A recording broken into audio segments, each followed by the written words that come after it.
keep being like, Max, you want to come to the beach play volleyball? And I'm like, nope, can't. Stuck in this bedroom.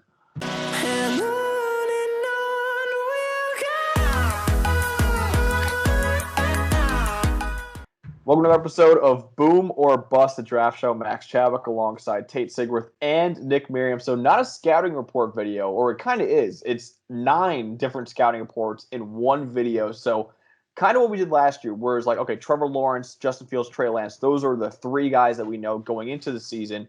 Here are some names for QB4. And then obviously during that video, we never even mentioned Zach Wilson, who ended up being QB2 in that draft. This is another video that we're probably going to get horribly wrong. It's the QB3. But we're doing more because of it. We're doing more, exactly. This is the QB3 video that we have because right now everyone's kind of got Spencer Rattler from Oklahoma and then Sam Howell from UNC, and then who knows for QB3. So we're going to go through a lot of guys that can be QB3 right now going into the season before someone just flips the draft on its head like Joe Burrow and Zach Wilson and ends up being maybe even QB1 in this class. But again, we're going to go over all 9 of these guys. We each have 3 quarterbacks in this class we're going to talk about. Before we start the video, please like and subscribe to the channel. Of course, be sure to follow our Twitter, Instagram, TikTok at Boom or Bust Draft, or on YouTube, anywhere you get your podcast. Check out the merch store, and please continue supporting us because support for us is brought to you. It's Tate's turn now. Ooh. Right there, man. Wow. The Olympics, Euros, baseball, major championships, and concerts are all in this summer. You know what isn't? A wild and hairy bush. Tame your pubes with the help from our friends at Manscaped, the leaders in below-the-waist grooming. The 4th-generation performance package includes the brand-new Lawnmower 4.0. If an athlete treats their body like royalty, why not treat your pubes like Olympic gold? Fellas, do right by your balls and join the 2 million and 3 men worldwide who trust Manscaped by going to manscaped.com and use the code BOOMERBUST, as BOOMERBUST, all caps, no spaces, for 20% off and free shipping. Again, BOOMERBUST for 20% off and free shipping. Achieve pubic glory this year with Manscaped. So I've kind of botched that ad read a little bit because I can't mention this to them, but I'm in my grandma's beach house right now, and I kept thinking, man, their bedroom is right next to mine, and they just hear me reading this ad read for Manscaped. They probably don't know what the hell they're talking about. You know what? It's worth it for them. It's worth it because Manscaped is phenomenal. Again, Boomer Bust, all caps, no spaces, 20% off, and free shipping. So, Tate, let's start with you. Start off with the guy that I think most people have as the QB3 in this class. Yeah, there's, as Max said, a lot of people. I have 27 quarterbacks written down as potential guys that could come into this draft class. One of them, maybe not even somebody else out of this 27 that I have written down will be QB3. But Malik Willis very well could be QB3. The Liberty quarterback transferred from Auburn. Man, when you watch him, athletic, dual threat, truly a dynamic athlete. The stuff he can do is just ridiculous. He had this one throw versus Virginia Tech, which is like just a ridiculous throw that I'm going to roll the B-roll now. He spins out of a sack and just throws a 50-yard dot to the sideline, and like the window for it was like this, and he put it right there. Ridiculous play. He has great arm talent. You know, he isn't just a runner. He ran for 14 touchdowns and close to 1,000 yards last year. But he has 64% completion percentage. He's in like the 75th-ish percentile on yards and completion percentage. He's got less interceptions than Rattler and Howell in like a pretty similar amount of games. So like it's not just a pure runner, kind of like Lamar Jackson, who he's probably going to get comped to a lot this year. Lamar is obviously, his arm talent is, you know, wishy-washy at times. Malik's is pretty good. He's got great zip on his throws. He had the throw versus Southern Miss, which is just like a piss missile. I don't know if I've seen a harder throw in a very long time. He threw it from like the 50-yard line, and it was like on the end zone in like half a second. A small over-exaggeration, but you get the point. Yeah, things to not like, I guess, those were a lot of the strengths for Willis. The things not like, fumbles. He had 11 fumbles in 10 games in 2020. That's gen bad, as you say. Something he's got to fix up on. The ball placement also is off sometimes. It's maybe a bit nitpicky. Maybe have to do with technique. Maybe just needs a little more polish, a little more experience. And then speaking of experience, he only has 1 year of starting experience to date at this point in recording. Obviously, this coming season, he's going to get a whole nother year of starting experience, which will help him out tremendously. But yeah, Malik Willis could very easily be QB3 in this class. All right, so the guy I get to talk about, who Tate probably wanted to talk about, but Max just like gifted it to me, is Matthew. Is he Matthew? I don't know if he also is Matthew. It's Matt. It's Matt Corral. He's not. All right. Well, that's a shame. Matt Corral of Ole Miss, who I'm very high on going into this draft. If there's a guy on this list who I think can make the jump over a Rattler or a Howell, I think Corral is set up well, though he doesn't maybe have the best pieces around him to make that happen. But I don't know. Ole Miss has developed some good receivers over the years, so we'll see.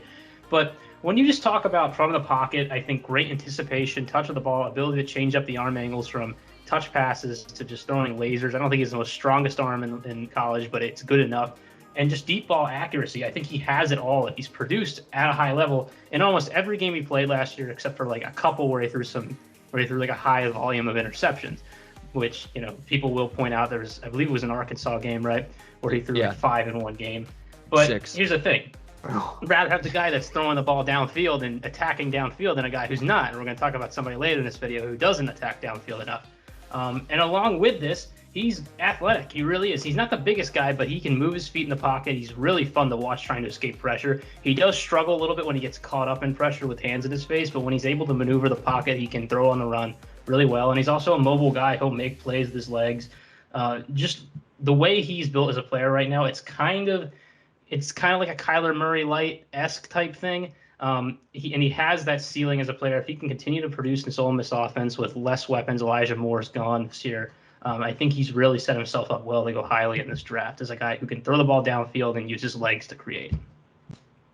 So those are two guys that I really like in this class. One guy who I think I'm lower on, I'm pretty sure you two are lower on than most people in this draft, is USC quarterback Kedon Slovis, who a lot of people say is the QB3 in this draft. A lot of people say is even fighting for QB2 or even QB1 with Rattler and Howell. Look, he's the most accurate quarterback in the draft. That I don't think you could take away from him. He's a very, very accurate passer, really good pocket presence, really good poise, not afraid to take a hit. He was excellent as a true freshman. The problem, though, he didn't really take the next step as a sophomore. He doesn't have a huge arm at all. He's not mobile at all. This is a pure pocket passer. And also, he's very accurate, but that doesn't mean he's always on target because his decision-making is, frankly, terrible at times. You saw a few throws in that Pac-12 championship game where you're like, Kedon, what are you looking at, man? Like, why are you throwing that football? So listen, when he's making the right decision, he is excellent. But the problem is there's a lot of decisions that you're just like, I don't understand what you were thinking there. He will win from the pocket. He's got the accuracy and poise, like I said, but he needs to take the next step in decision-making. He's got to be, like, near perfect. Like, I'm talking like a Joe Burrow type season for me to have him, in that range of top 5, top 10, just because the tools just aren't there. Joe Burrow can make plays outside of structure, outside the pocket. Kedon Slovis can't really do that. He's more of an inside of structure, inside the pocket guy. So right now, Slovis, again, he's very accurate, so I still like him as maybe a late first, early second round quarterback, but I can't really get on board with the top 10, top 15 hype that he's got right now. So Tate, hit me with another guy that you got. Moving from the current USC quarterback to a former USC quarterback, JT Daniels, now standing at Georgia as their starting quarterback. 6'3", 210. I like him. I don't think he's going to be QB3 unless, I'm wowed away with what he does this year. We'll talk about maybe why that won't happen in a second, but he's the things you like, accurate. May not have the strongest arm, kind of, lollipops throws in, not to say, like he doesn't have any arm strength and these throws are weak, but, he just kind of puts a lot of loft on his throws downfield into the intermediate area. He makes up for it though with great anticipation on his throws. That's kind of like the thing I maybe noticed the most. He's seemingly very smart from all accounts. Everything you read about him, everything you see about him in terms of pre-snap reads, making adjustments. Everybody seems to say he spends a lot of time in the film room. Some things that, sometimes a lot of prospects coming in the NFL don't do, Jamarcus Russell, which is good. You like these things you can make up for maybe not being the most athletically gifted with, mental smartness. And also pedigree, former 5-star recruit, very highly touted recruit. The things that not like I said, arm strength, I think compared to other quarterbacks, he doesn't have the same zip on the ball. Numbers and stats, when he faces pressure, he takes, I think, too many sacks. He gets some throws batted down. He takes a dive when he faces pressure, maybe more than you'd like to see. And then the ACL injury is on his record. And also George Pickens is not healthy at the moment, which is a big hit. Pickens is an awesome wide receiver. It would be a great weapon for him this year. Remain to be seen how much he actually plays this year after tearing his ACL, I think in March. So we won't see him until maybe mid to late season. So yeah, some people like him. I don't think he's in the same conversations, I guess, as maybe Slovis for making this big jump, but I don't know. He's certainly a name to watch on a good Georgia football team. He's got Dominic Blaylock and Eric Gilbert. I think he'll be all right. True. They got a lot of good players over there at Georgia. So the second guy I'll talk about is Emory Jones, a quarterback from Florida who is getting his first time as a full-time starter this year. Guy who's popped up, I think, as a guy with a lot of potential. You've seen people mock him in the first round every once in a while. And there have been some people, I think, questioning why you would project this. Well, for one, it's special talent as a running QB. He's a between the tackles runner. He has the size, speed, natural vision, power. You can give him the ball. He's a very efficient running between the tackles quarterback. He's tough. He takes on hits. Even in the pocket, he'll stand in. He'll take a hit and deliver a pass. But a lot of where the development needs to be made, I think, is as a passer. When you watch his very limited tape so far, he's kind of relying on his arm ability to make throws. And I don't think his arm talent's bad, but I don't think it's Malik Willis level type arm talent. I think he's accurate downfield, and then he struggles a little bit in intermediate levels trying to weave passes in. But he clearly needs some time with processing speed, learning to read defenses. I think a lot of times he does recognize where the open receiver is, but it takes him a longer time to release the ball when he sees an open receiver. There's a play against Oklahoma. I might give it to Tate so we can clip it in. Where there's a receiver wide open, and the receiver doesn't stop moving his feet. He keeps running, so that's kind of the receiver's fault. But the throw should be released about a full second earlier than it is, which is just not okay for the NFL. So there is some processing speed things that really need to improve for Emory Jones to have a shot. But if he's an efficient passer this year, and he was downfield in limited time at Florida, and he can do it in a high volume and with a lot of play with a full amount of season of plays, he will be likely a first-round prospect with that running ability, because that running ability is special. Yeah, and I mean, you mentioned, at Florida, you got Dan Mullen there, who, by the way, was the head coach at Mississippi State when Dak Prescott almost won a Heisman. So, another running quarterback there, and Emory Jones, we'll see. So one guy, I think we talked about JT Daniels in last year's QB4 video, just kind of like, hey, this guy's probably a next year prospect, but just keep an eye on him. One guy that I said was QB4 going into the year, he was my QB4, and it didn't end up happening that way, and he actually is going back to school, is Brock Purdy, the Iowa State quarterback. Like I said, he had a chance to be a first rounder last year. He had a few really, really terrible games to start the year that really just took him out of the conversation altogether, where it's like, okay, this guy might not even be a 2021 quarterback to talk about. We might have to say a 2022.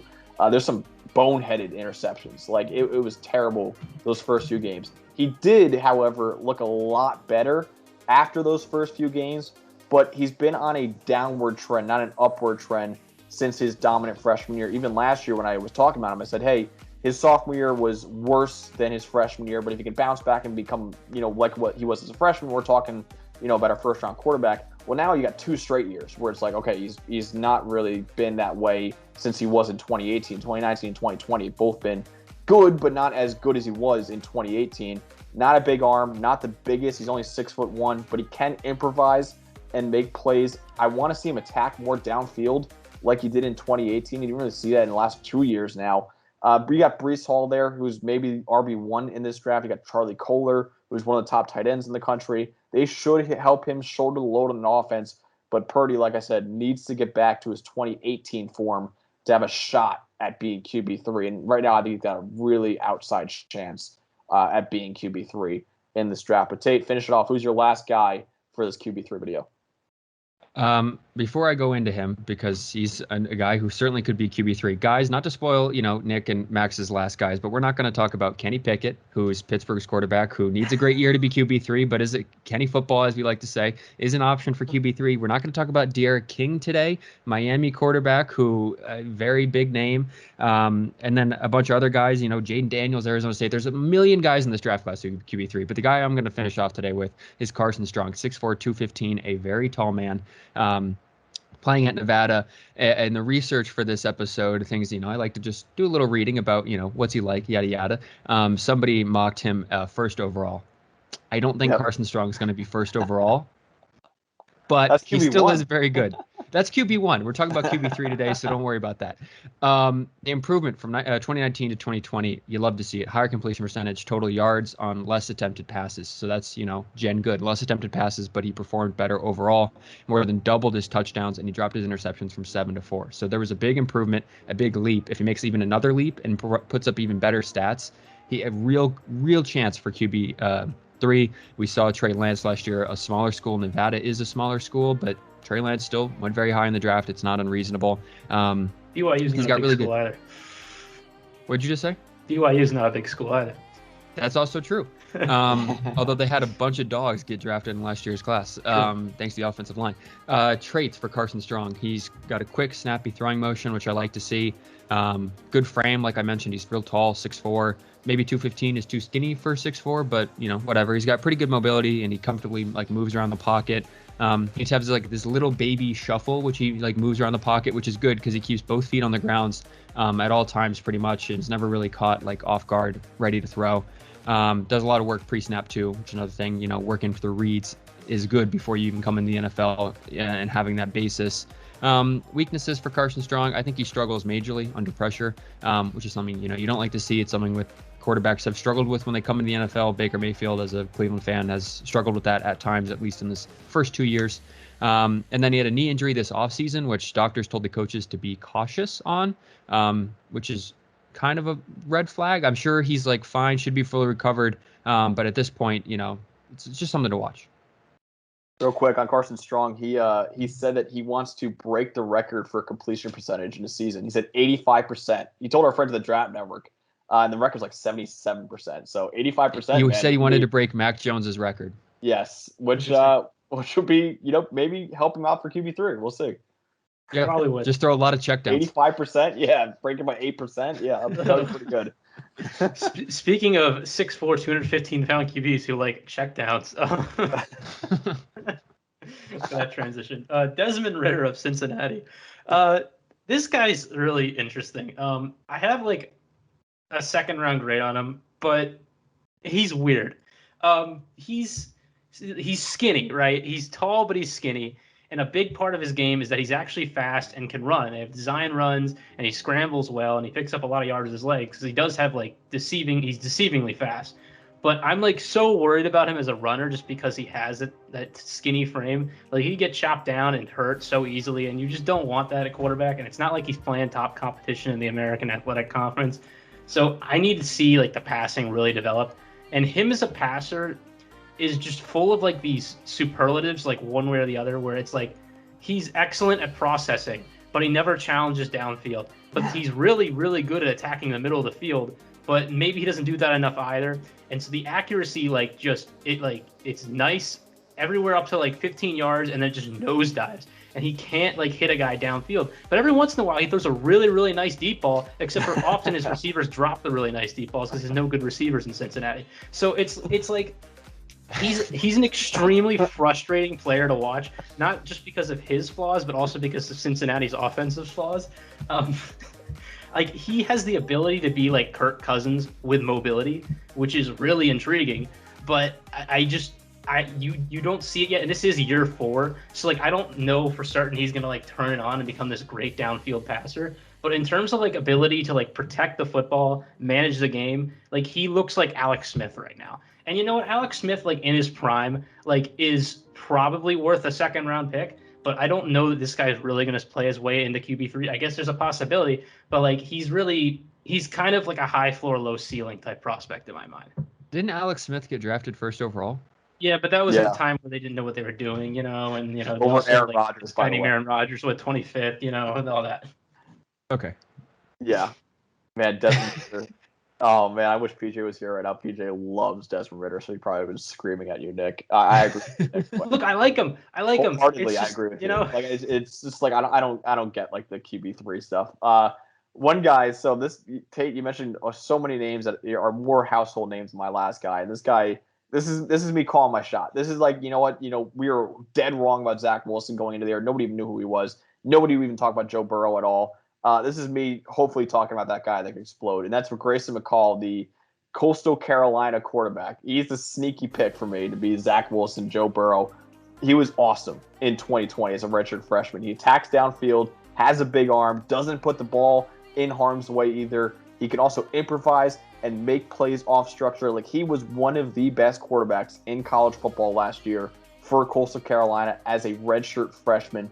Now, the downside is kind of the same thing we talked about with Zach Wilson, where it's, okay, level of competition. Who are you really going against?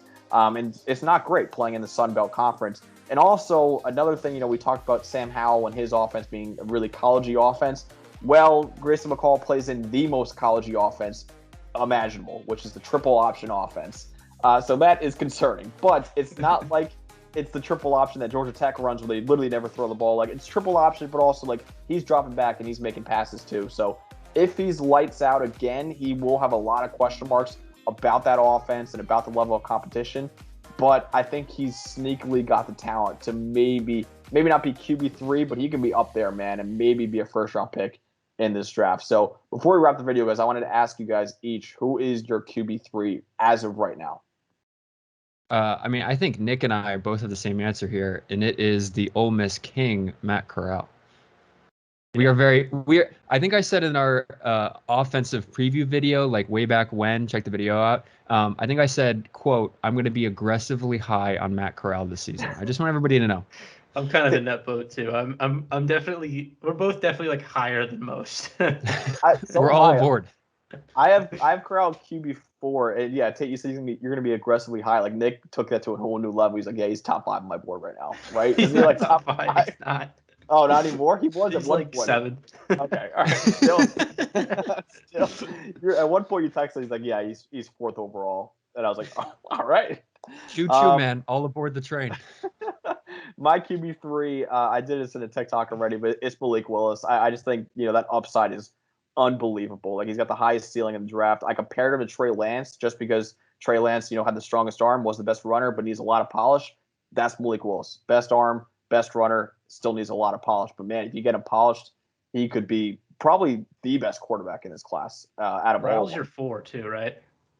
Yeah, Corral's my 4. And I think for both Tate and I, Willis is our 4. So we're kind of on those two. All right, we're calling our shot. And then I think you guys probably don't have this, but Grayson McCall might be my 5 right now, which is Tate just decided to leave out lefty king Michael Penix because he torched Ohio State last year. But that's a whole other thing, Guys, we've been over this many times. It's the devil's hand. It doesn't work. Look at Tua. They had Ryan freaking Fitzpatrick playing in meaningful snaps instead of their first-round pick.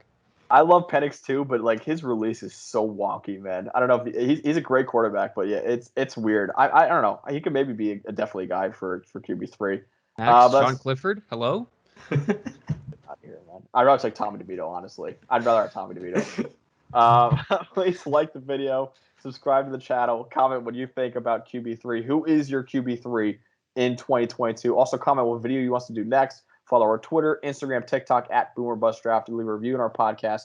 Check out the website below. Hit our merch store. And of course, go to manscaped.com and use the promo code BoomerBust. BoomerBust, all caps, no spaces, for 20% off and free shipping. So for Tate Sigworth and Nick Merriam, I'm Max Chadwick. Have a great night.